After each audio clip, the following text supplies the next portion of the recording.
How's it going, everyone? I am super excited today. Wow, wow, wow. We got a special guest. Nuclear Herbs is in the house. One of my favorite analysts of all the things going on in the RH ecosystem as far as legal and SEC go and otherwise. Been preparing for the stream for a few days now, and I think we've got a chock full of gems deal going on. I think it'll be really good. So very interested. It's going to be probably hour and a half, somewhere through there, depending on how long you want us to go for. Can't promise we'll get to questions. I'll try to get to a couple if I can, but we got a ton of good topics to go through. I think it'll probably answer a lot of questions you have anyways, and we're going to get into it. So anyways, without further ado, let me bring in Nuclear Herbs. How's it going, sir? I just want to say, first of all, that I'm here live. I'm not a cat. So let's start off with that. Good morning, everybody, or afternoon, wherever the hell it is where you are. I guess it's even afternoon where I live, so. All right, well, let's start. Not starting off great, but let's start off with a fun fact, though. Today is April 10th, and on April 10th, 1912, the Titanic set sail on her first and last voyage. So we're going to think of today as the Titanic being the SEC and Richard Hart being the iceberg, and that's the way we're gonna approach this whole thing today. All right. I like it. I've got my Hope Cup as well. Love it. Cool. Hope Cup.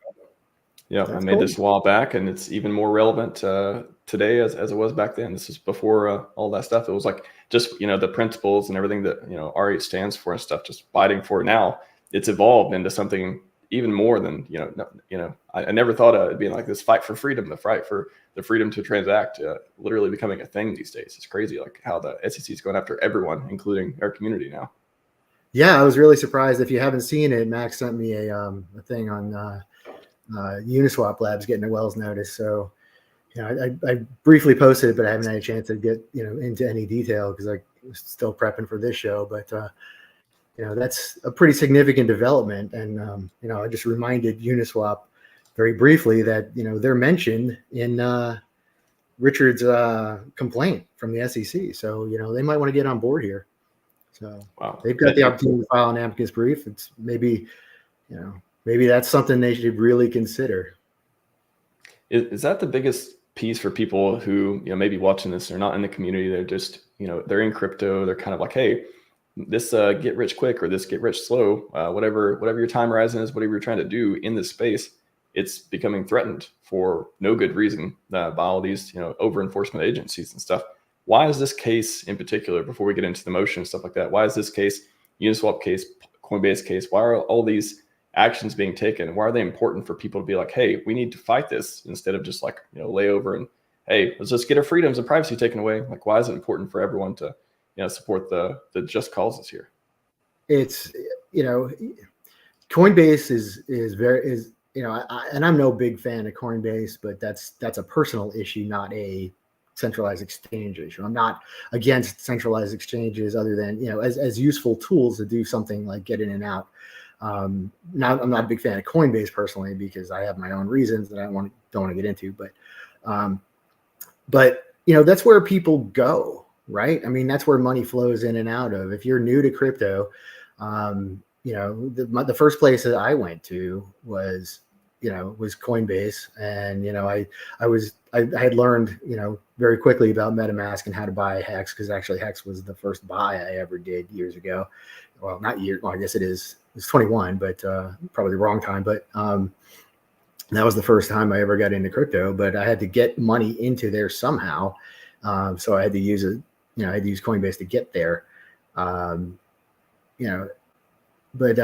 people buy what's available on Coinbase because it's available on Coinbase. It's kind of like if you're at the grocery store and they put candy right at their checkout line, it's available to you. You're not going to go looking for something else necessarily when you're already there. You're just going to grab whatever's in front of you.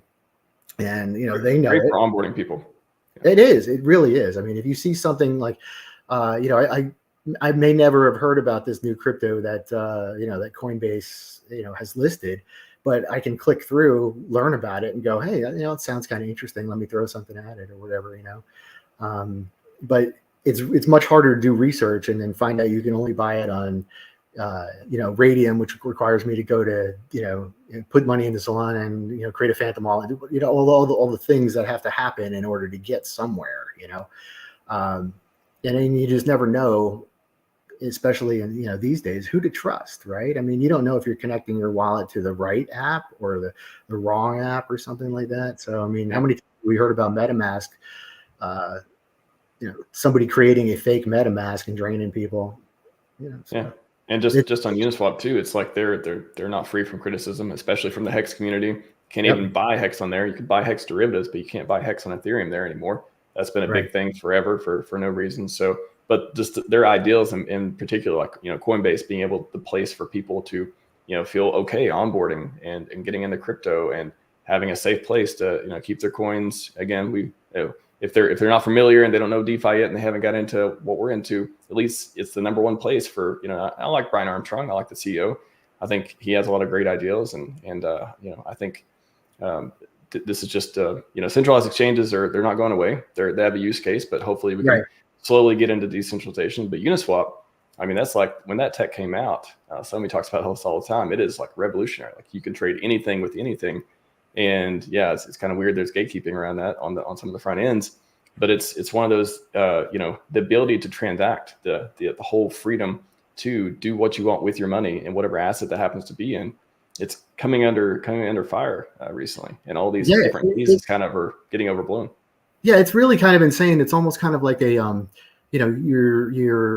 you set up a garage sale, or you head over to a flea market and set up a tent there and sell stuff that you made, for somebody else's stuff that they want to trade you for or buy from you, and then it's like the government coming in saying, we're going to make this illegal because this is, we consider this a security now, or whatever the nonsense is these days.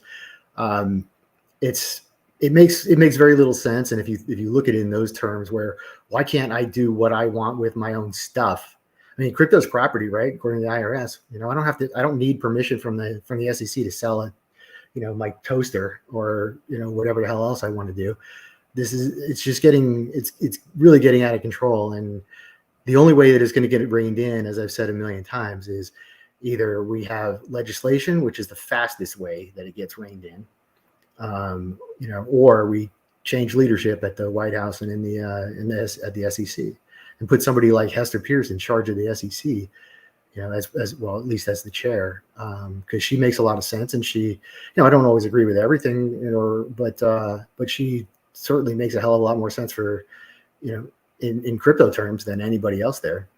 So yeah, and just pointing out on the Uniswap too, the CEO talked about this. He's decided to focus on attacking the long-term good actors like Uniswap and Coinbase.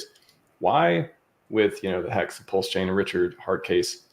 Why do you consider, him and our community and all this stuff as good actors? Like what are people missing if they don't know much about, what we're doing here?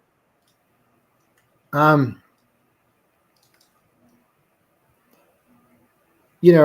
guess, I don't know why. I don't know what the current mindset is over there. They just seem to be finding the biggest buffalo and trying to go shoot it. They're not going after the small volume scammers, and which there are plenty to go after. I mean, there's, just throw a dart at a dartboard and you're going to hit a scammer in this community somewhere, not in our community, but in the crypto community somewhere. I just don't understand why, like it's perfectly fine for somebody to launch a coin and have it, run up 5,000x and then, rug pull it and leave everybody else, with nothing.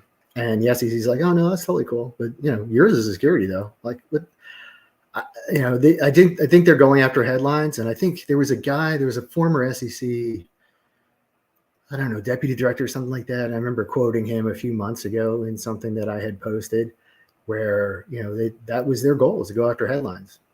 And, you don't go after headlines, getting Joe Blow for stealing $8,000 from somebody in a rug pull. You get it from, going after Richard Hart. You get it from going after Coinbase and Uniswap. I mean, I don't see sushi on that list, but they basically do the same damn thing as Uniswap does, right?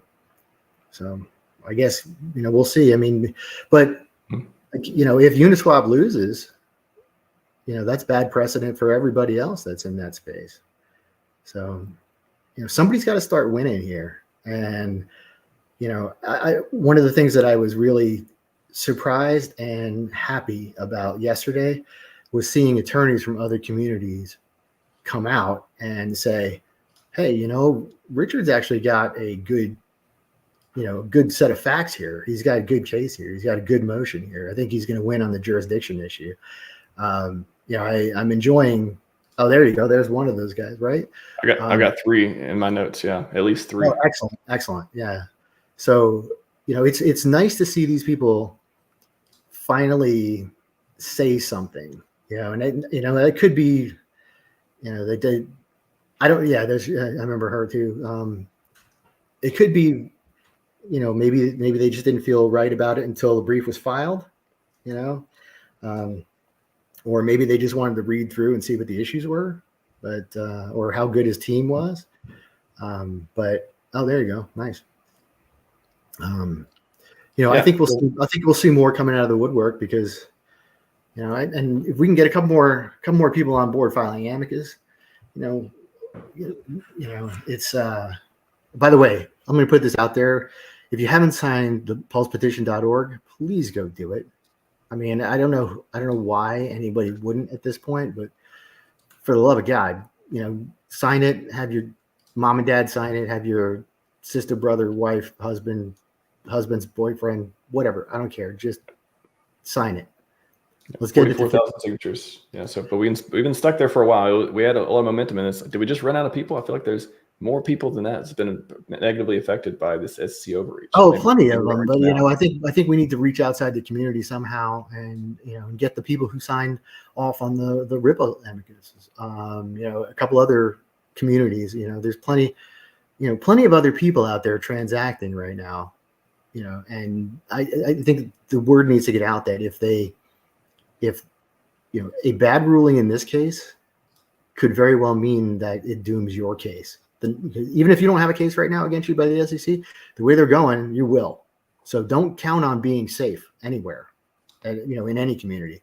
So, let's frame it for people too. Like, again, we see these lawyers. I got at least 3 examples of coming out talking about this, and this one saying strikes me as another example of SEC overreach. What are they afraid of? Like, what are we doing here, and what is everyone trying to do that they don't like? Like, what is exactly they're trying to achieve other than just bother and weaken and try to get rid of a lot of our constitutional rights and stuff like that? Like, what are they afraid of with their community and all these others?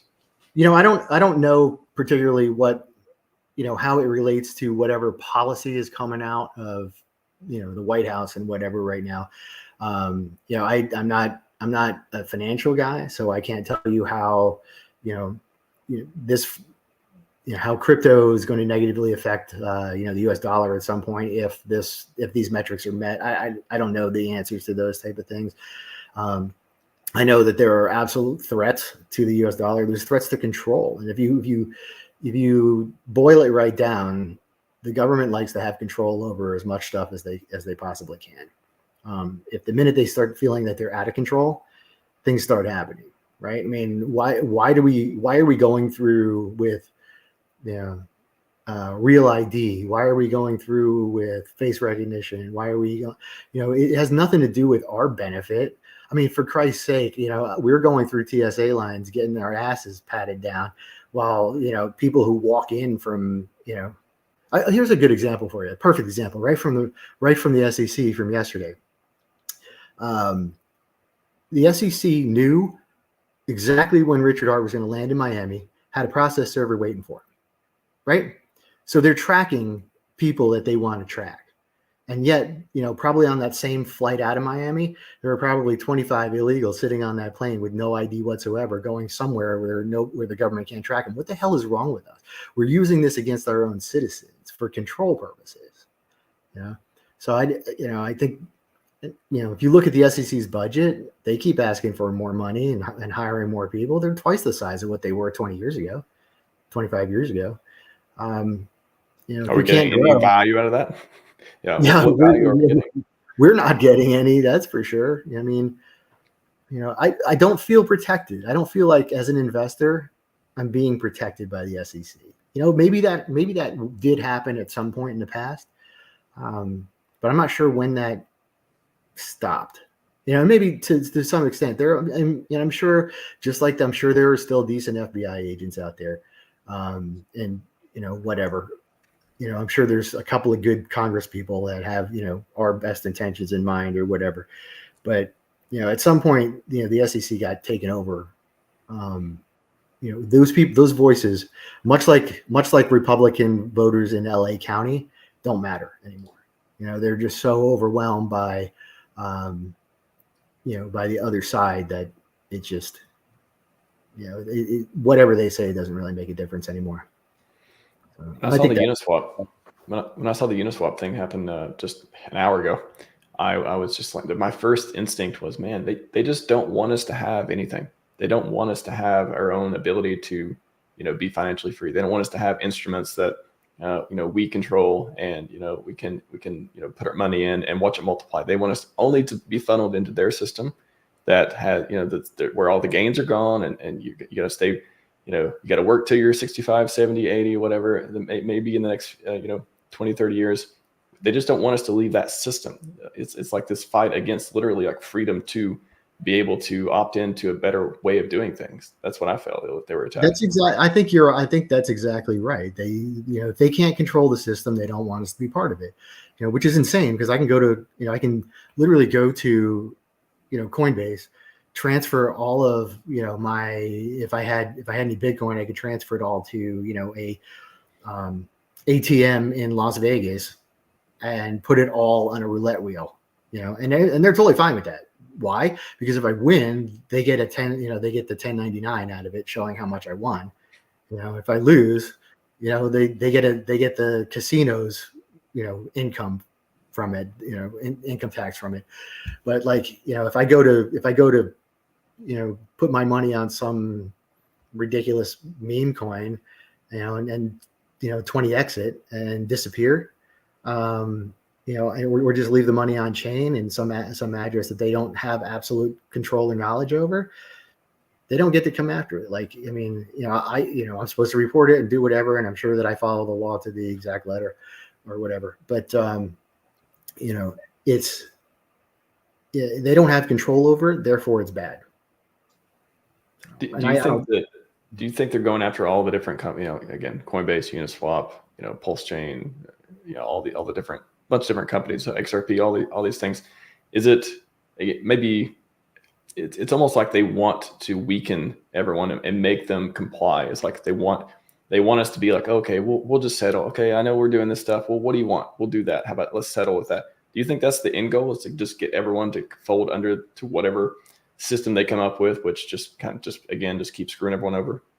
I think that's the end game. Yeah. And I think the way that they, they've got a decent amount of, they're starting, I don't know if they have it yet, but they're starting to collect a decent amount of court victories. You take a look at like Library. Well, they bankrupted Library. Did Library really do anything wrong? No. That was crazy, man. That was the Library. I'm like, what were they even doing? Like, how did anyone deserve to just not exist in any like functional way like that? And then, they lost 3 out of 4 different securities claims against XRP, and they still want $2 billion out of them. I mean, really? I mean, this is there's nothing good for investors out of that, out of that request. It makes no sense. So I think they're just trying to gather up as many victories as they can, go after as many big names as they can, because it does scare everybody. Like it'll at least scare people offshore, so they just won't operate in the United States unless you're limited by, you agree with the SEC to only sell these things and do whatever, and provide whatever information you want. It's like social media, right? I mean, the government wants to know who owns Nuclear Herbs' account. They're going to just ask. I'm sure that prior to Elon Musk, they would have been like, "Oh, sure, here he is." I don't know about now. That's the thing I never understand. It's like, if you want to put in these, guardrails or whatever at the entries and exits and stuff, and you want to make sure you get taxes or whatever it is, like, why not just do that? Like, why not put them the places where they belong, like every other industry, and stop killing innovation? doesn't that look like where it was going? If we wind backwards to 2019, 2020 or whatever, that's what it looked like. We're gonna put these things in place where you on and off ramp money. These controls in place, these reporting requirements in place or whatever. So, good luck trying to get it out somewhere else. But if you're going to go back and forth between your Chase account and Coinbase or whatever, we're going to know about it and we'll be able to figure out taxes from there. And that, to some extent I can live with that. I understand the necessity for, I don't understand the necessity. That's the wrong word, but I understand the goal of that. That makes sense to me. The way they're going about it now doesn't make any sense to me. I agree. Yeah. Doesn't matter if you're, libertarian or like you socialist or whatever, just looking at a rational level, like why wouldn't, if you're going to do anything that's going to, make it in line with tax or whatever it is, the exit, entry and off ramps, and then everything else, let everything else be whatever, like let it grow as an industry, let it become this alternative option. Not everyone's going to participate in it. And maybe at some point it'll be beneficial that they do. Maybe that at some point the government will find a way to, okay, you guys can win, but it's like, they're not even aligned to do that. They just don't even care. They just want to just hammer it. Just want to keep, let's just hit it enough and it'll go away. Like, no, we're not going away. Like, we're going to fight for freedom. We're going to fight to transact. And this is, let's take that freedom. America. Let's take that freedom aspect for a second, right? Let's analogize to these two are some of our basic freedoms, right? Freedom of speech, right? Can the government take away your freedom of speech? Yeah, in some situations they can, but it's pretty strict. The requirements they have to meet. I mean, something has to be like as talked about in Richard's brief. That it has to be very narrowly tailored. It has to be a compelling government interest, and it has to be basically the remedy has to basically address that specific issue without catching. To say it this way, without catching too many fish in the net, right? So you're limited to catching only the fish that are the size that you're trying to catch. And I think that's the way we should be looking at the government to, with respect to any other fundamental right, like our right to transact, our right to, to do our right. If we, everybody's bitching about like, Roe versus Wade got overturned and it was founded on, what was it founded on? Was it founded on a right to privacy, right? Do we have a right to privacy or not? If everybody's complaining that Roe's gone, did you agree with the fact that we had a right to privacy? Well, if we did, then we should be treating that like a fundamental right. We should be treating it like Fourth Amendment rights, which I'm not even sure we have anymore. But in order to infringe on a fundamental right at all, the government's interest has to have a compelling interest, and the remedy has to be narrowly tailored. We should be looking at this stuff the same way. It's my opinion, anyway. So yeah, I'll get to my legal disclaimer here in a few minutes. I guess. No. I think the point here too is just that it's like we should be able to do things in a lawful and like mutually beneficial for society way, and still be able to take care unique talents, take care capital, take like whatever it is, whatever assets or property, and participate in platforms and systems as we see fit without any interference. And the 100%. Taxes take care of themselves, all that stuff. We can still be free, and the government can run fine. Like it doesn't have to be an either or, like the false premise thing. Agreed. Yeah. I love this tweet of yours too. It's still one of my favorite. It's probably my favorite tweet you've ever did. You did a lot of amazing tweets, but this one, I think you just nailed it. You put it all like in one place. Hex is throwing tea in the Boston Harbor. PulseChain was Declaration of Independence. Richard fighting this lawsuit is a revolutionary war. If he doesn't win, we all lose. And everyone inside and outside of crypto needs to realize that. What made you put in those words? What made you think of that? My second cup of coffee the other day. Sometimes I just do, some things just come to me and I write them down. That one was just me thinking about, a good way to, I like to do analogies to things because I think people remember them. Like I'm going to forever remember like Richard's attorney saying, it's no more than just describing that if you put a log in a fire, it's going to burn. Okay. Yeah. I'm going to remember that. It's easy. Wow. People understand that, they relate to that, which attorney was that in particular? He has 11. I don't know who signed that. Jesus. But those It's the guys, Justice Squad. yeah, that's a good one. I like that. We'll take that. That's a hell of a team he's got there over there. So I'm rarely impressed by the work of other lawyers, and I'm very impressed by the work of these guys. So, well, speaking of that, great segue to get into the brief too. What do you think is how do you want to go about it? Did you have like some highlights? Do you think are like the most important things for people to understand? What you thought was yeah, most interesting? let me put out a kind of an opening statement if you don't mind. So Go for it. to keep my ass out of trouble. So, all right, so here it is, guys. Nothing I say is legal advice. If you need or even think you need legal advice on anything, go see a lawyer licensed in your jurisdiction. This is not advice, but I try not to pick the dumbest guy. But sometimes you don't know that until it's too late. And if you do pick the dumbest guy, go seek legal advice from somebody who can sue for their malpractice insurance, because then you're better off, I guess, that way. I don't give financial advice either. I don't give financial advice. I don't give medical advice. I don't give car maintenance advice. I don't give spiritual advice. I do recommend TV and movies once in a while, but or restaurants, but I don't consider that advice. That's just my opinion. So hopefully that disclaimer is comprehensive enough for everybody to understand, because that's pretty much all I can think of. I agree. You can apply the same mostly to me, and literally in the introduction to my show, it says not financial advice. It flashes in the video every single show, so everyone should know that we don't give financial advice here. We don't give advice of any sort. We're just having commentary on public stuff going on. So. There you go. Yeah, I mean, I've got my own opinion. I've been wrong a lot of times. I'll probably be wrong a whole bunch more. But I try to call it as I see it, which is the best that I can do at the time. As long as you're right a lot, that's the most important thing. Yeah, I try to get at least 51%, right? Nice. I am also just for later on. I'm opening to answer any questions that you might have if I can answer them.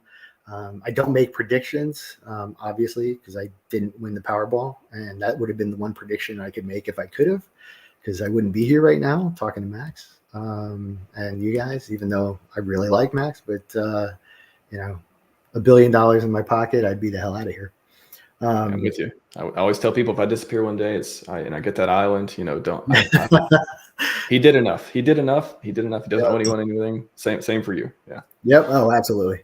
Yeah. The other thing I won't talk about is any counter arguments to things that are in Richard's brief. I've read it a couple of times now. Not as many times as I'm going to need to, but I have a pretty good idea where some things are going. I have a pretty good idea what some of the SEC might use in response. But I'm not going to talk about that because I don't work for them. I don't know if any one of them is listening right now. I'm not going to give anybody any ideas. I'll talk about it at some later date, but they can do their own goddamn research. I'm not here to help anybody except our community. So that's good. I haven't also just I haven't had a chance to go through any of the cases involved because I just got this thing basically 36 hours ago. So it's there were some cases that have come out recently that I want to read and see why they were cited, see how they apply, but really haven't had the opportunity to do that. So I'm going to basically just talk about this brief. And like I was telling Max before we got on, they've been working on this for months. They've got a team of a whole bunch of people. It's not just the 11; it's all the attorneys chained in the basement too, the junior associates that are down there like slaving away, getting slice of pizza thrown at them every couple of days. We appreciate you all everyone involved in making this happen. Absolutely. So they've had a lot of time to prepare for this. They've known what was going to be in it for months. I'm just it's like somebody handed me a War and Peace that said write a book report in 36 hours. I'm like, shit. So like, it's kind of where this isn't legal Zoom for $50. No, right? Seriously. It's pretty good. Yeah. So that's pretty much it. I mean, if you want to, if we want to get into the motion to dismiss, I got a couple of things I want to remind people about before we, get into some of the meat of it. But unless you've got something else you want to do it, all right, cool. Yeah. So. All right, things to keep in mind as we go through everything. Motions to dismiss have a very low success rate overall. That is by design. That is a feature of the legal system, not a bug. Sometimes they're filed because the client expects them to be, they want it to be. You don't necessarily think it's going to win, but your client's like, let's give it a shot, see what happens. Maybe they play roulette and they know that, number 7 is going to hit every once in a while. So they're like, it might hit in my case. Fine. They want to spend the money on it. And it's, you're not writing something that's, out of bounds, or you think that maybe there's a decent enough argument on it, you go ahead and file it for them. Sometimes lawyers just need to make their next mortgage payment. So they, this is a good way to start. Sometimes they actually have a good argument. And, although I think that's probably the least likely in many cases, that actually may be the case here. I'm not going to say maybe, that is the case here. They have some really solid arguments. Motions to dismiss, the judicial philosophy, if I can just really quickly go over that, it's preferable judicially to decide cases on the merits. Motions to dismiss are not on the merits. Motions to dismiss are procedural motions. They do not get to the merits of a case. So all they're designed to do is what's called test the sufficiency of the complaint. It's basically like asking the question, did the plaintiff do its job correctly and draft enough facts into their complaint to make the case? And the other side, the other thing is because of the judicial philosophy I just talked about, where they want to get to decide cases on the merits, the court at a motion to dismiss stage is required, not optional, required to assume that any well-pled facts in the plaintiff's complaint are true. That doesn't mean that they are true. It's like being the presumption of innocent until proven guilty, right? Doesn't mean you are innocent. It just means they get that presumption at this particular stage. If it gets past the motion to dismiss stage, the plaintiff still has to prove everything, every material fact in their complaint. They just get the benefit of the doubt right now.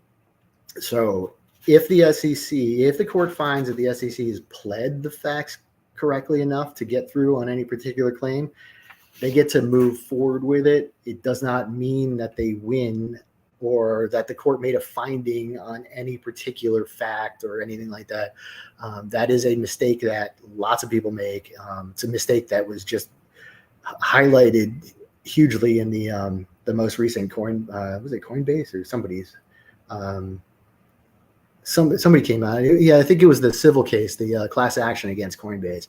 Everybody's like, "Holy shit, Coinbase won!" No, they didn't. So they got one claim against them dismissed because the plaintiff didn't plead the facts correctly, but they're still going to have to defend the rest of the lawsuit.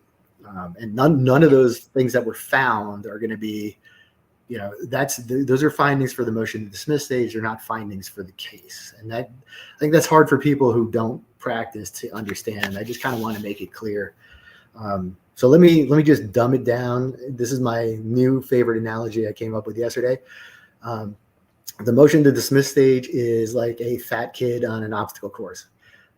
If the SEC is a fat kid and they manage to somehow pull their bloated ass over the first obstacle, it does not mean they're going to finish the course. It just means all it means is that they get to move on to the next obstacle and try. So that's where we're at. So the SEC's job was to draft its complaint properly. They had a 100% control over that. 100% control over what went into it. And I think, I've noticed from kind of the early on stage where, this thing is pretty shitty. It's not that great. A lot of people have said the same thing. They read it. They're like, it's not, they kind of phone this one in a little bit. So the motion to dismiss basically goes after and says, hey, you guys did a shitty job drafting your complaint, and here's why. That's why in the motion to dismiss, you see, I don't know how many times, God, 100 and something, where they, said they failed to allege this, they failed to do this, they do not allege these facts or whatever. Well, those things are in there for a reason, because, that's the whole object, is to show that the complaint is insufficient on its face to, so even if they could prove it, they still can't win because they didn't allege enough proper things. Does that make sense? Yeah. Okay. Is there any particular, I don't know if you want to go through, hit on argument, just let me know anyone you want to hit on to, and I'll click through it. It looks like I can click through the PDF too. Oh, cool. Yeah. If you want to start with the strongest one, let's start with the strongest one. It's jurisdiction. Personal jurisdiction. Yeah, absolutely. That's the one. I wrote a PulseChain law school class on that a few months ago. That is the strongest argument that they have, and I've liked it from the start. It's, one of the attorneys yesterday said they think Hex is going to win on the jurisdiction argument. I think she's right. I don't know. I don't know how things. There you go. Yeah, I don't make predictions, but if I had to put money on one that's going to win, that would be the one that I think has the best odds. And we can. So, like, without getting into too much detail, because personal jurisdiction takes a while to learn in law school. There's personal jurisdiction basically means, does the court have the authority, the ability to bring this person into their courtroom and make a decision that binds them, make some kind of ruling over them where they have to comply? So that's what jurisdiction essentially boils down to. It is much different from you and I doing something. If I rob a bank in Phoenix, the court has jurisdiction over me if they catch me outside the bank. I mean, no question, right? If I solicit donations to a charity on a corner, in Phoenix, and there's no charity, and I'm just committing fraud, I can run away to California and spend the ill-gotten gains, but they have the ability to come get me because I did it and harmed the citizens of Phoenix and defrauded people here. So they can. That's easy. It gets a little harder in the internet age, where just because something's up on the internet, it's accessible to literally everybody in the world, and that does add some problems when it comes to jurisdiction. So the way the courts have basically gone through that analysis in recent years, and like even before the internet, you would have to do something to target the citizens of a particular state, or take some act that would allow you to, avail yourself of laws in that particular state. So you can't escape jurisdiction if I'm doing business in if I live in New Jersey and I drive into Poughkeepsie, New York, and start selling toasters door to door. I am availing myself of the laws of that state. I am interacting and doing business with the citizens of that state. If my toasters are faulty and they blow up, you can haul my ass into New York State. There's no question about it, right? If I put up a website and say I'm selling toasters, and here's a discount to people in New York State, and people from New York State buy it on my discount, and I ship them a toaster, I can still be hauled into New York State because I'm damaging this. I target them specifically and I'm causing damage in New York State, so I can be hauled in there. If I put up a website and say, I'm selling toasters, and here's my location, I'm in New Jersey, and somebody from New York buys one on my site and I send it to them, did I target them? Now we're starting to get into those weird, now we're crossing a little bit of a blurred line, right? So one, I don't know, maybe not. If I sell 5,000 of them and I only sold 6,000 units that year, maybe. So yeah, there you go. I mean, whenever you see the word fail, it's probably, it's not great for your complaint. So, we use that word a lot, and we use it for a reason. So now we have, that's jurisdiction with inside the United States. It's much harder to grab jurisdiction over somebody from outside the United States. And that's what they're trying to do here. And that's why I think, That's why I think Richard's best argument is personal jurisdiction. Should he have to show up in New York and answer these claims in the state of New York? Well, my first question is, what the hell did he do in New York that would allow New York to grab him? And so far, what we saw in the complaint was the only thing they talked about is Uniswap, and of all the weird shit, they didn't even allege Uniswap was there. They just said the developers lived in New York, which is even weirder, right? If my developers live in, if they were working or happened to live in New York but they drove into New Jersey every day to do work, what does that mean? I don't know.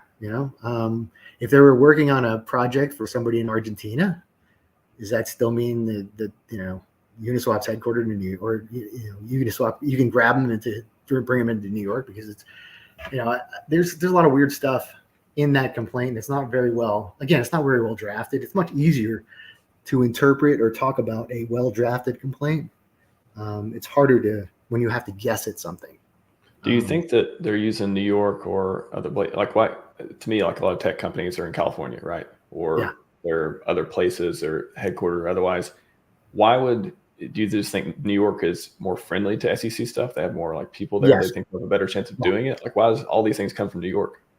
The two circuits that have the most SEC actions filed in them are the 2nd and 9th. So California and New York. And so that's where the largest body of law is. It's where the judges have been, I guess, more exposed to SEC claims over the years. You have more 2nd Circuit and 9th Circuit opinions to rely on when you're doing something, rather than the court not being bound and being able to do what it wants to do with respect to a particular issue. So they're just bringing it in the places that are most friendly to them, or they have the most correct. Yeah, the best. It gives them an advantage, basically. Yeah, they're trying to pick home field is what they're doing. So, and so in this particular case, they found somebody in Brooklyn apparently, and that's where the Eastern District of New York is. So they filed there. I think that's pretty sketchy, because at this point we don't even know if the SEC made up the dude in the complaint, right? I mean, all it says is that we had somebody who said they bought this or whatever. I don't know. Like, will that come in discovery? Yeah, it will. It would. Yes. Well, we're still a ways off from that. So, well, I guess we'll find out tomorrow how far off we are, because there's going to be that hearing. I'm hoping if somebody lives in New York, and has some time off at 10:30 a.m. and wants to go to the Eastern District of New York in courtroom, I think it's 11C South. You can just walk in. It's a public hearing. Take notes. Let me know what happened. So, that'd be awesome. Anyone out there who can do that tomorrow? You know what time? Yeah, it's 10:30 in the morning, New York time, and it's only probably going to be an hour or so. I mean, tops. So it's not gonna eat up the whole day. So I'd be shocked if it went through lunch.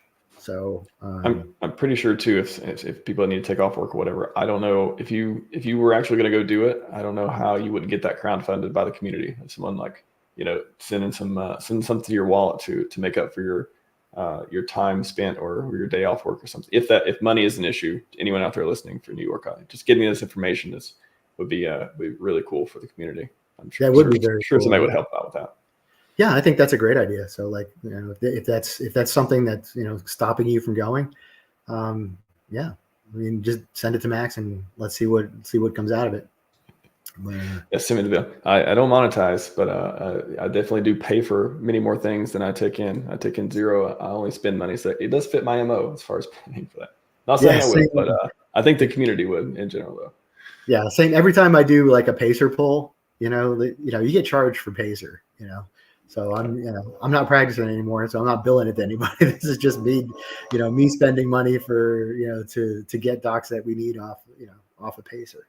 So, selfless. But I don't mind. I don't care. This is fun for me. I'm enjoying this. So I'll do. And you want to win, right? You're here to win. Oh yeah, that's exactly right. So I don't even know what we're talking about, but jurisdiction. Yeah. Whenever you feel like we tied that one up, we can go into another one.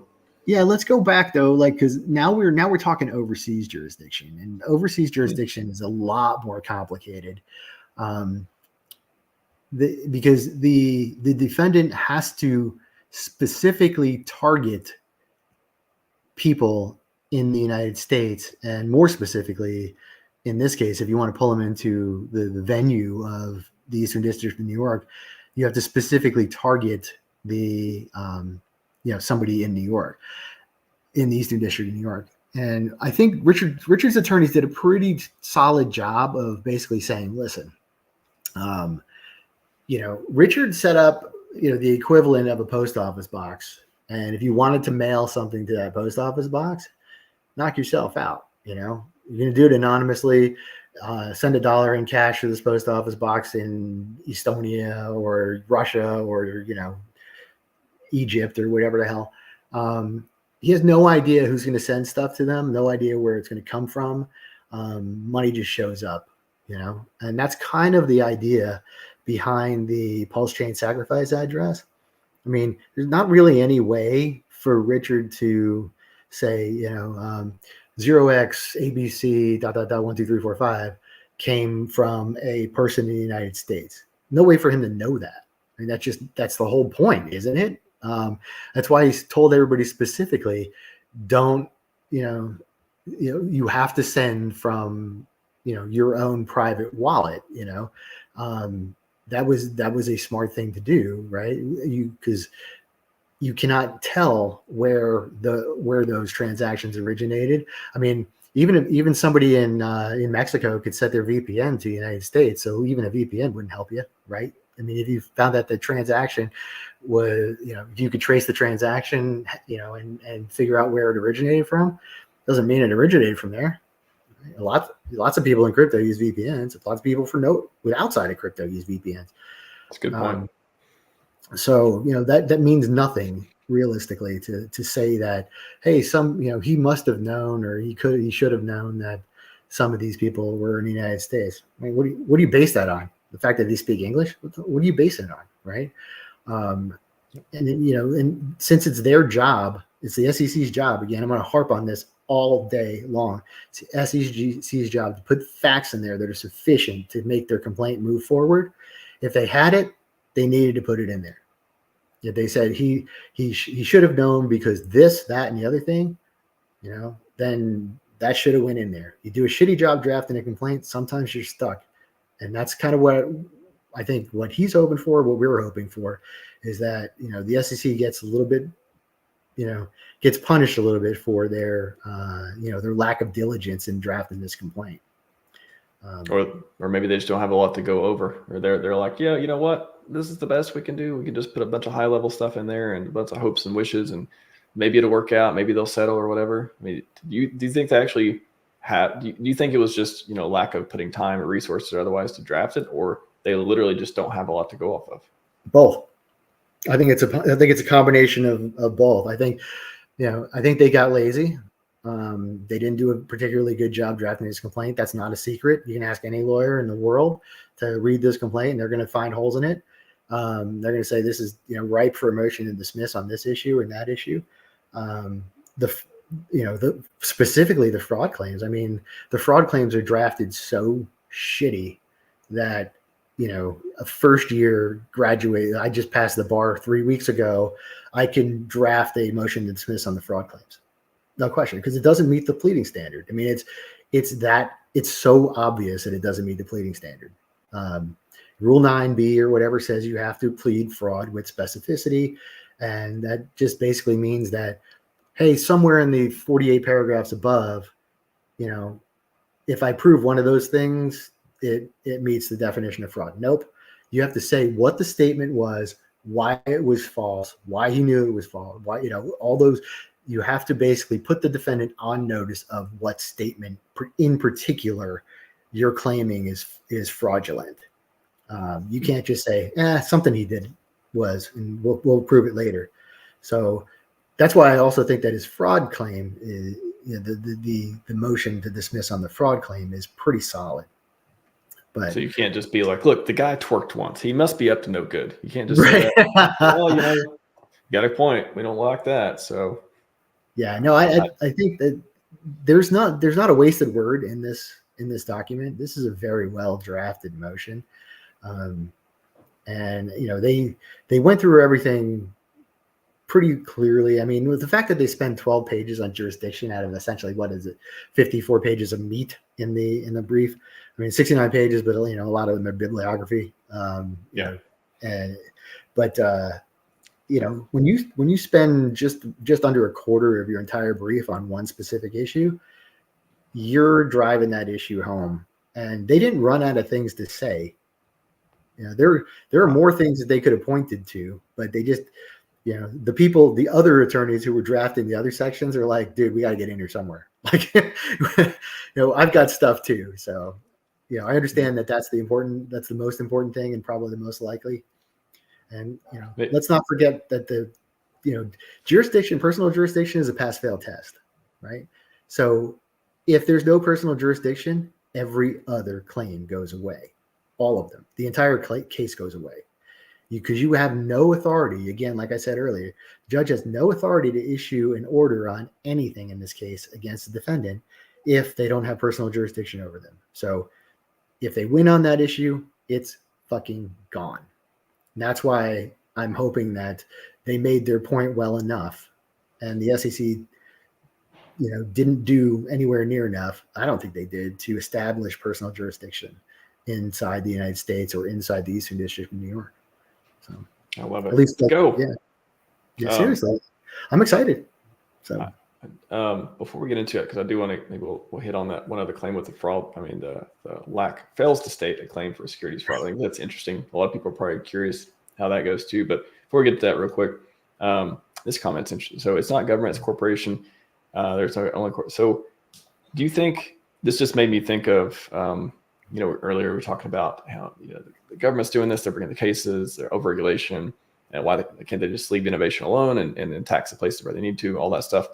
Do you think that making this better is more of getting the interests aligned around this? But yeah, maybe it's government, maybe blah blah blah, but maybe powerful corporations or whatever. You don't have to be conspiracy theorists to think that corporations have power and are able to wield influence and lobbies and stuff like that. Do you think now that we're seeing, Coinbase, and there's like crypto lobbies and stuff in Washington, is that the way to influence policy and get more friendly stuff on board instead of just getting attacked all the time? Yeah, I think RG mentioned this at some point, and I think he's 100% right, is that we need to start playing the game as he didn't say it this way, but I'll paraphrase what his idea I think was. He can correct me if I'm wrong, but we need to start playing the game the way that it's being, the way the current rules are laid out. We need to have people in crypto get together, fight in one, as one unit instead of a whole bunch of individual militias, if you will. We need to turn them into the Continental Army rather than just have the second New York militia or whatever. We need to, I'll go back to my Revolutionary War argument again, analogy, but we need to use lobbyists to our advantage, and of course it's going to be a little bit of a problem because everybody's got their own thing and the thing that they want to do differently than everybody else. But there are baseline things that I think we can all agree on, and I don't think it would be that difficult for us to get together, and essentially crowdfund or whatever, some lobbying efforts that would advance our interests in the crypto / DeFi space. Right now we're getting run over, and we're getting run over by everybody. And it's got to, it's only going to stop when we push back. And to pretend that we don't have to play by the rules is nonsense. The rules are in place. We don't like them. I don't like taxes. I don't like speed limits, but there's nothing I can do about it. So we have to play by those rules that are in place right now until new rules come out. And the only way we get new rules is to advance our agenda. Maybe the genius billionaire founder guy, they do some more political stuff after we win this one. He'll be like, you know what? Crypto super PAC, something like that. That would actually probably be a useful tool, a crypto super PAC that advanced the principles of freedom to transact, freedom of, privacy, whatever, all those things. I think that's, we're fighting an uphill battle against the octogenarians and septuagenarians in Congress right now. I mean, Elizabeth Warren is out of her fucking skull. I'm sorry, I probably ought to take that back, but No worries. I can't get demonetized. Say whatever you want. she's not making a whole lot of sense right now in the crypto space. But her interests are definitely her interests, and it's an election year for her. So I think I would much rather have John Deaton making decisions in that space, who's running against her this fall. He makes a lot of sense. He's got a pretty solid history of defending crypto. Let's hope that his campaign catches on a little bit. And I don't even know where he is on other issues, but this one, if I was in Massachusetts, if I was personally living in Massachusetts, this one issue would be enough for me this year. So. And not only Richard, I mean, if we are all so fortunate to have mad glorious gains and able to contribute ourselves, I mean, that could be quite a power. It's almost like he wants to admit a lot of people, a lot more millionaires, and a lot of people like him to fight for things that are that would qualify as being a force for good in the world. It's almost as if that seems like a good idea, right? Isn't that weird that he said something basically along those lines, like, with respect to the sacrifice? I think they might have even quoted it in his brief, where I need to know who thinks like me so that I can hang out with those people. Yeah, no shit. Like, I mean, and he's like, he said it before, he wants to make it lots of millionaires. Well, what do millionaires do with their money? They put it into people who think like them, and they're going to vote for local officials or national officials that are going to be friendly to them, or And a lot of people act like, oh, we got to get rid of billionaires. Oh, there's too many. I'm like, be better billionaires. Like, be better millionaires. Like, if you don't like that's what we need. Yeah, we need. If you don't like the ideals they're pushing, create better ones, and maybe Richard's trying to do that. Yeah, I hope that's his goal. I believe that. I'll answer Eagle AI's question here in a second, but I believe that's his goal, and I think that's a very commendable goal. And I, for one, hope that he achieves it. And I'm here to, if there's any way I can help with that, achieve that goal in any small manner, I think I want to do it. And I hope that everybody in this community wants to commit whatever they're good at to, or, it doesn't really matter what it is. Just dedicate something to that goal. So. Yes, exactly. Yeah, the jurisdictional argument. Did they reply? We'll just button up the jurisdictional one with this. No. This is only filed in response to Richard's motion to stay the discovery, stay discovery. Essentially, if you generally in a civil case, I'll do this as fast as I can. Generally, in a civil case, you have complaint filed, then answer filed. And then you move into what's called discovery, and discovery is where you get to ask for documents and do depositions and all that shit that comes along with discovery in order to, find facts and things that can help push your case along. Right now we're in kind of a weird holding pattern because Richard hasn't filed an answer yet because he hasn't needed to. We're going to decide this motion to dismiss. I know, Eagle. I'll get you in a second. So his argument in the letter talked about the fact that we need to stay until jurisdiction is decided, and because that's a pass fail test again, right? I mean, if there's no jurisdiction over this case, why the hell should you make Richard pay to do a whole bunch of discovery and spend the money and time finding documents and doing whatever, because it's just going to cost him millions and millions of dollars. The SEC responded essentially to that particular letter yesterday. Even though they addressed the jurisdictional issues, it really makes no difference in terms of Richard's motion to dismiss. They're going to have to, if they want to make that argument, they're going to have to file it again in their response brief due on July 8th. So the court's not going to go like, they can't just point to this and say, we addressed it in that letter back on, April 9th or whatever. It's not going to work. So if they still believe that, And if that's still relevant and they want the court to consider that, they're going to have to file it again in their response brief. Oh, and while I'm thinking about that, one of the other things I like so much about Richard's brief, because it is so jam-packed full of essentially awesomeness, it is really good. It's I don't know, outside of a Supreme Court brief, that I've ever seen that many citations to law in one case. It's really impressive. Like I said, every line in there is solid. There's no wasted space in there. What I like about that, and let's put it in a sports term, like I play hockey. I love if my team has the puck, the other team doesn't have the puck, right? So hockey's a possession game, football's a possession game. The more I would be, I don't know what the stats are, but I would almost guarantee that the high possession teams who keep the puck more, teams who keep the ball more, win more games. Why? Because you have to defend everything that's happening, right? You don't get any time off. So when the SEC files their response brief, they're going to have to spend a lot of time and a lot of space in that brief defending or countering what Richard said in his brief. And it's jam-packed, right? So, I mean, you got to figure, they're not going to just gloss over stuff, because if they have one shot at defending it, they don't have other opportunities. They've got one shot at this. They've got a limited page count. They have to jam it in there somehow. So, that doesn't leave them very much time to make their own counter arguments if they want to.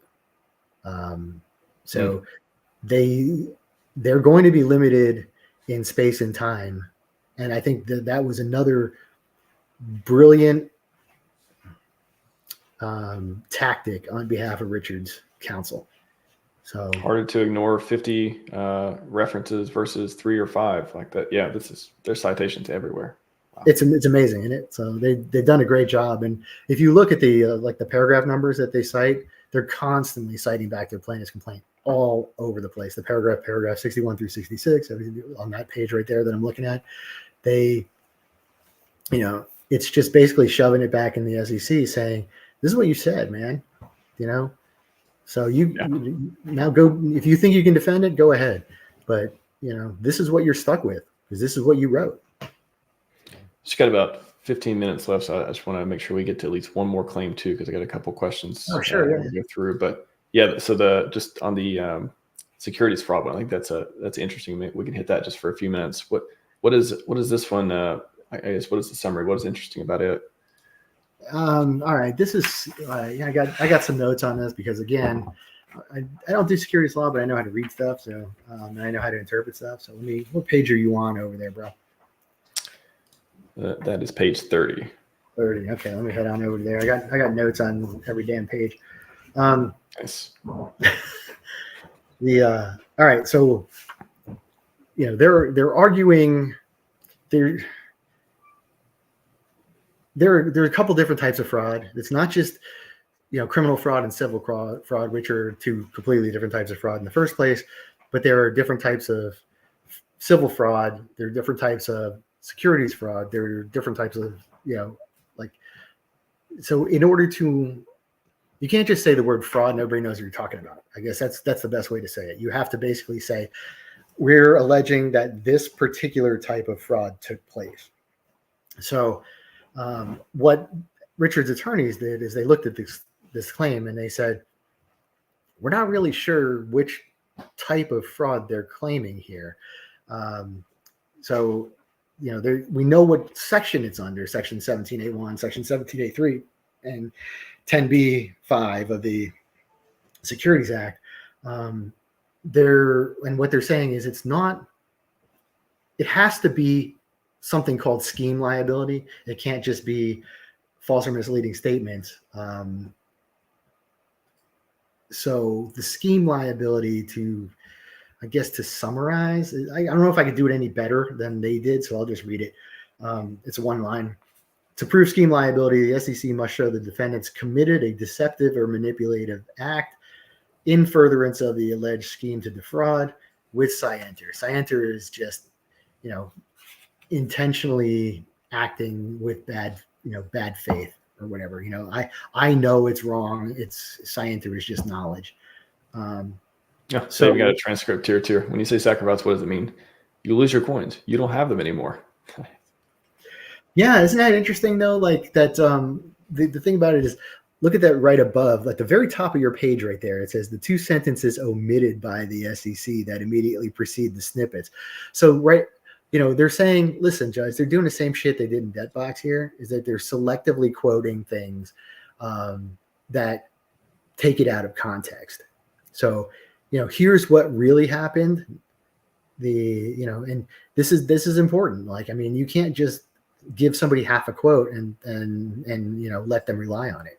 You got to tell the judge the whole story, and I guess if you're going to continue you can't use Debtbox in this case, but I guarantee the judge knows what happened in Debtbox. There's no question about it. Everybody with a JD knows what happened in Debtbox at this point. So, I think it's good that they point out, listen, they're pulling the same shit here, so just be careful, Judge. Don't read, don't take everything they're saying to you at face value. There could be more to the story. And I think that's an important thing to get. Out in your first real filing in front of Judge Amon. Remember, everything so far has gone to the magistrate judge.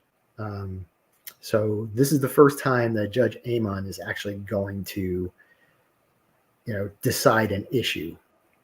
This is beyond incredible. Like I said, I've got a hard copy. I'm going to go through it today just for fun too. But I mean, I've kind of skimmed around, but man, like no commitment made by Mr. Hart as to use sacrifice funds, and given the express disclosures, assets for a law sacrifice gone, SEC cannot allege a scheme premised on not revealing how the assets were even used. Like, there's nothing here. Like, how? Yeah, isn't it remarkable that their entire argument is, yeah, we know he said all of this stuff, but nobody believes it. Like, why should we believe what he actually said?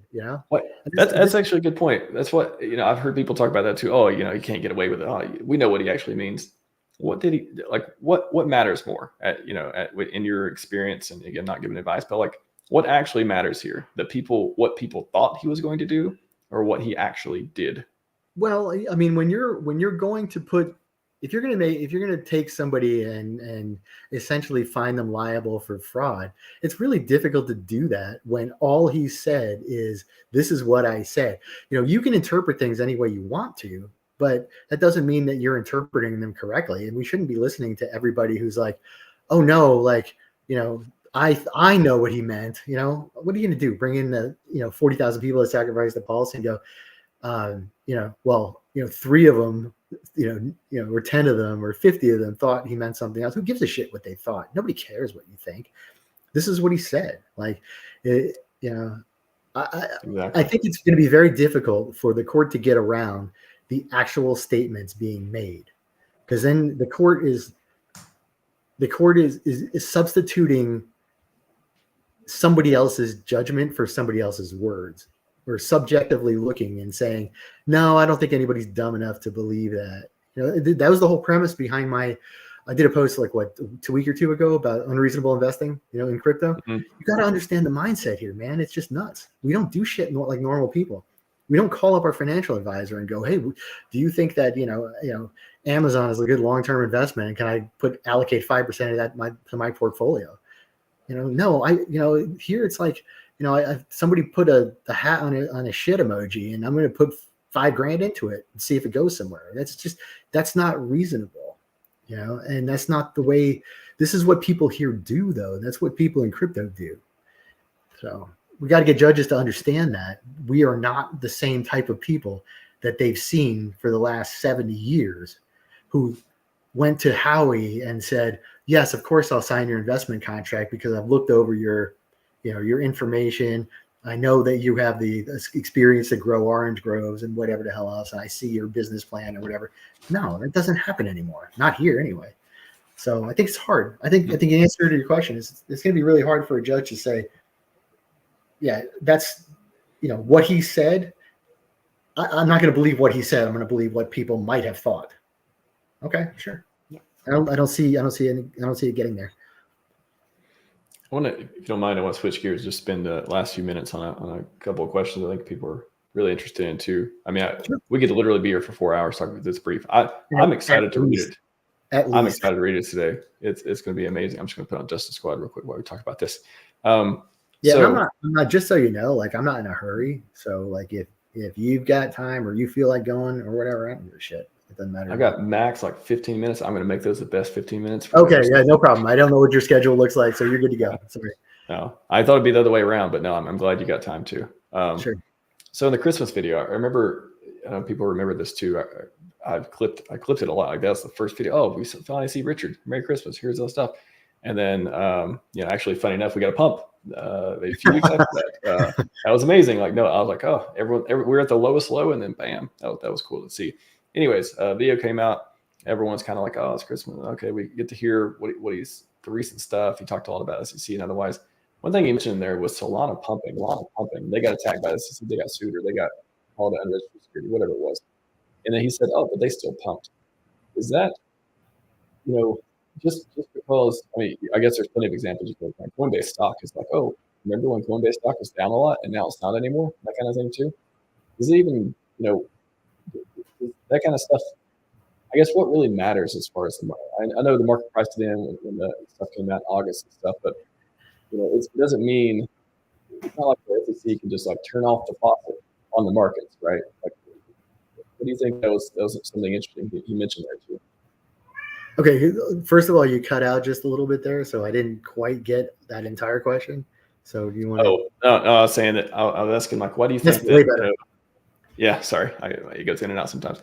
I was saying, like, why do you think that was an interesting anecdote from the Merry Christmas thing with Richard of talking about Solana still pumped, even though SEC said it's unregistered security, all that stuff. Does that just him doing his research and be like, okay, well, it doesn't mean the SEC can just turn the faucet off the markets because they think something's bad, right? That's true. They can't, right? I mean, they can control certain on ramps and off ramps, but they can't really control the market. I mean, people are going to do what they're going to do. If you already have money in an ecosystem, or if you have a bridge to something else that's decentralized bridge or something like that, you can't stop things from happening. I mean, that's the kind of the whole idea, right? I have no idea why shit pumps or why shit doesn't pump. I'd be a hell of a lot richer if I did. I don't understand some of this crap at all, honestly. I rely on smarter people to tell me, like, why they think, why they think things are going to move. And I'm like, sometimes I hope, I just hope that they're right. So, but I think the best explanation I've ever heard, I think it was from you and a few other people that have said it, we need people to come here and see what we're about and start using the chain, because that's going to bring the money into the chain. That's what's going to, everybody's complaining that Solana goes down all the time. Well, shit, create a coin here. Get over here and use this thing. We're not going down. This thing has been up since day one. Everything's working fine over here. Like, we're just kind of like the restaurant that built in the wrong spot, maybe. I don't know, like in the wrong side of town, and nobody goes to it yet. But once they figure out the food's awesome, they're going to start driving that distance over. I don't know, but I'm here for it. So we'll see. I mean, it certainly seems like that was the worry, the entire community. Oh wow, now we're suppressed forever, that kind of thing. And it's like, well, clearly there's examples. Coinbase and Solana come to mind immediately for me too. Well, don't forget, Coinbase still lists Solana, right? So I mean, I can go to Coinbase and buy Solana right now, and then move it off chain or move it out of Coinbase onto my private wallet. So that just makes things so much easier for. But they're not going to list PulseChain right now, especially while this case is in limbo, because the last thing they want to do is add another thing that the SEC is claiming is a security, right? Like, why? Like, well, they did refuse to stop their staking program. They did refuse to stop their staking program, right? The SEC was like, "Oh, this is bad." They're like, "Yeah, well, prove it," that sort of thing. Yeah, but I mean, like when you're already doing something, like it's not a new claim. Right. I mean, if they listed PulseChain, they'd be like, well, fuck, we're adding that to our complaint too. Right. So I get the hesitancy a lot. I just think that the quicker this case gets resolved, one way or the other, the better it is for all of us. So, do you think it's clear that Richard's taking it all the way with coming in with this? Like, is there each time we get a new piece of information, whether it's motion to dismiss, and we see this Chad team of amazing legal squad here, justice squad, is there any signal to? I mean, again, pure speculation on your part. Do you think he's like, no, we're pushing this thing all the way. Like I'm going to win this thing. Like, do you think? I think his mindset is to win this thing. You stop fighting lawsuits when you run out of money, or when you run out of options. I think we're good.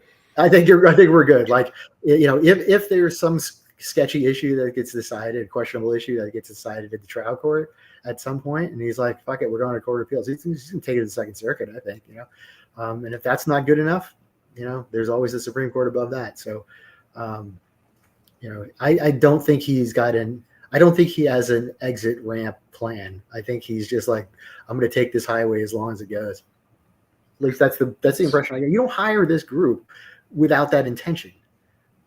You don't hire the people that with the experience that they have, that are going to do that amount of work for you if you're looking for a way out. So, do you think Richard is unleashed now? Do you think, like, is there anything restricting him from freedom to transact or anything? Like, why do you think all this stuff started happening after the response? Or like he became more vocal, at least after the response. I like the fact that he's more vocal. I think he's just being very, very measured at the moment. And I think I think that tells you that he's not entirely unleashed. I wouldn't let my client go yet. Like, I might let a few links out of the chain, but I sure as hell wouldn't let him go. Just because there's so many things that you can unintentionally do to hurt yourself.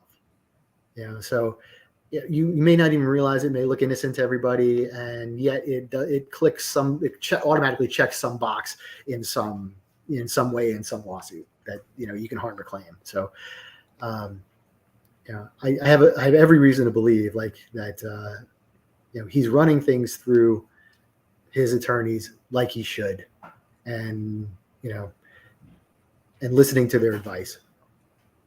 I guess that's the best way to do it. He's smart enough to do that. Oh yeah, he's got. I think if I were to imagine, it'd be like, all right, just absolutely don't do this. Just here's the thing. Here's what we're thinking. Just absolutely don't do these things. Like, all right, cool, whatever. I can do that. Yeah, no, I think that's probably accurate too. Yeah, here's your red light stuff. Here's your yellow light stuff. Here's your green light stuff. Exactly. I just want to cover the last thing real quick too. Privacy pools. We're talking a little bit in the green room about this and before, and I loved your response here too. I think this I think this is the correct and accurate way of looking at it. Anyone thinking that this is we need to prove something. Being led to accept we have completely false premises that we need to prove something. I think not having. I just wanted to, because privacy pools are something that may be coming to PulseChain, maybe an upgrade, a different kind of way of doing things than Tornado Cash, because that's kind of been, should we use it? Should we not? Funds going to be okay? Are they going to be grouped in? I like to look at privacy pools as a feature where you're able to still do privacy and still be able to participate in it, but also the whole nuance of like again, what I understand so far about them, it removes the whole you might be doing something, the whole even temptation to overreach, and how something might be allowed to occur or not, or this happening right now. So less about proving you're innocent. I think that's a side effect. It's more about proving there's no reason for you to even accuse me, type of thing. Exactly. So if we get that kind of feature, if we're able to get that for PulseChain, do you think is that one of the killer apps we get? Again, the ecosystem of freedom. People will come here, we'll have these types of privacy pools and apps, and again, decentralization, and that'll be the rallying call of, hey, this chain, not only not a ghost chain, but it has a clear use case and a clear purpose for people to come here and transact. Wouldn't that be great if we could just take that one piece of this of our lives back, just even a little bit, just take that privacy back? I mean, it's been, I've been on this stupid planet for 50 something years now. And every single year I've just seen privacy go away and go away and go away and go away. And to the point where what do we really have left? Seriously. I mean, my phone's spying on me, my government's spying on me. Like, every single email I draft is getting sent to some server somewhere that the government owns. What the fuck do we have left, right? I mean, I think privacy. If we're gonna pretend that it's a human right, let's do something to secure the fact that it's a human right. So I am on board with anything that's that's privacy related, because I think that I think it's necessary. I mean, we can't give up everything, and then what do we have? You can't live in a free society without the right to privacy. That's exactly right. That's exactly right. So, and I'm really annoyed that the whole KYC AML is, hey, you need to prove that you're this person, or you're an honest person, or whatever the hell, you're not black, whatever, you're not blacklisted from somewhere or whatever. Why should I have to prove anything to you? Who the hell are you? Just this is my money. I don't have to prove where I got the $10 I bought something at a yard sale with. Why the hell should I have to prove where I got my $10 I bought something over the internet with crypto with? What's wrong with you people? Like, just get that mindset out of there. But we're willingly giving ourselves over to that mindset because it's being forced on us, and we're just accepting it as part of the new normal. And we have to get that. We have to get that out of our heads. We have to starting from the default base position of, no, I have a right to privacy. Why are you infringing on it? Yeah, I think crypto is powerful to align people, but in that way, hopefully it'll turn out that way of, hey, you can fight for freedom, you can get rich, you can have a better way of transferring money back and forth, you can do all these things, and you can not give away, not do silly things like giving away privacy, giving away your rights, being compliant to stuff that's clearly wrong and against the Constitution and all these things. You can have all of that.